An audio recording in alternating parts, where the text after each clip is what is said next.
So let's talk about the real estate market. Yeah. Especially redevelopment is, gaining a momentum. Yeah. So I want to know where your perspective lies when it comes to redevelopment happening currently in the market. How Siroya Corp is, touching upon the redevelopment projects. How are you guys convincing the consumers, and how is it going in terms of the prediction for the future?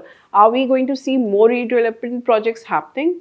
When we talk about Mumbai, I think 90%, don't quote me on this, most of the projects are all redevelopment projects, whether it be a society redevelopment project, Yeah. whether it be a MADA redevelopment project, whether it be a SRA redevelopment project. Everything falls, most of it falls under redevelopment because there is scarcity of land. True. And that is the reason. There are a few greenfield projects that do come up, but they'll be probably in decimal of numbers. I don't see it as a big chunk of greenfield projects, and those are very different projects from redevelopment projects. So going forward, yes, redevelopment is going to be the key.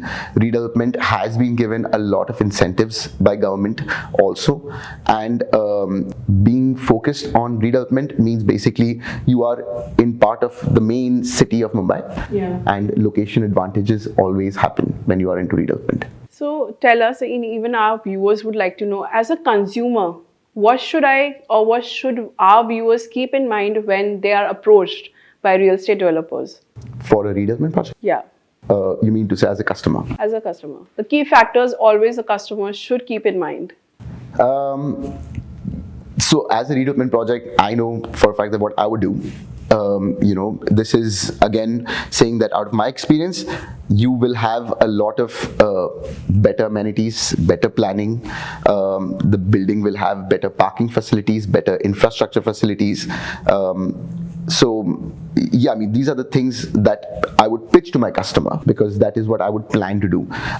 As internally, as Siroya Corp, we have a thing that we don't do smaller size projects. We stay away from 1,000 square meters, 500 square meter project, because that gives a little bit of a challenge while planning, gives a little bit of a challenge while giving amenities to the best. So we try to stay away from it, and this is exactly why now, just recently, Government of Maharashtra has introduced incentives for 33(9), which is cluster development, because even they realize that infrastructure is going to be very heavy on smaller plots, and open space will be an issue on smaller plots. So that is the reason that they're asking societies to come together, 4, 5, 6 societies come together, use that as a benefit model, and give them an incentive to develop together. So make us go through your process in Siroya Corp when you take up on a redevelopment project. How do you convince the customers? So we've done about 2 or 3 redevelopment projects, society development. We majorly focus on SRA development projects. And when it comes to SRA development projects, the land area is pretty much good enough for you to make individual towers, multiple towers. So you can give better parking facilities. And that is seen. I mean, that is not something that I need to convince someone on. I can show them on my models. I can show them in the brochure that these are the security systems, these are the amenities, these are the parking systems, these are the pool areas, gym areas, and those are sizable. It's not going to be a gym which is going to be like a 200 square feet room and I tell you this is the gym. It's going to be a nice, spread out 2,000 square feet gym. It is going to be in a better place. So it's going to be usable. So what are the challenges? Because why I'm asking on the redevelopment, earlier we used to see this pattern, top branded players used to not get involved. Correct. Now they are getting involved when it comes to a joint JV with regards to redevelopment also, so that directly they don't have to deal with the customers. Because we always hear there are so many challenges in convincing the customers, and it takes a long process.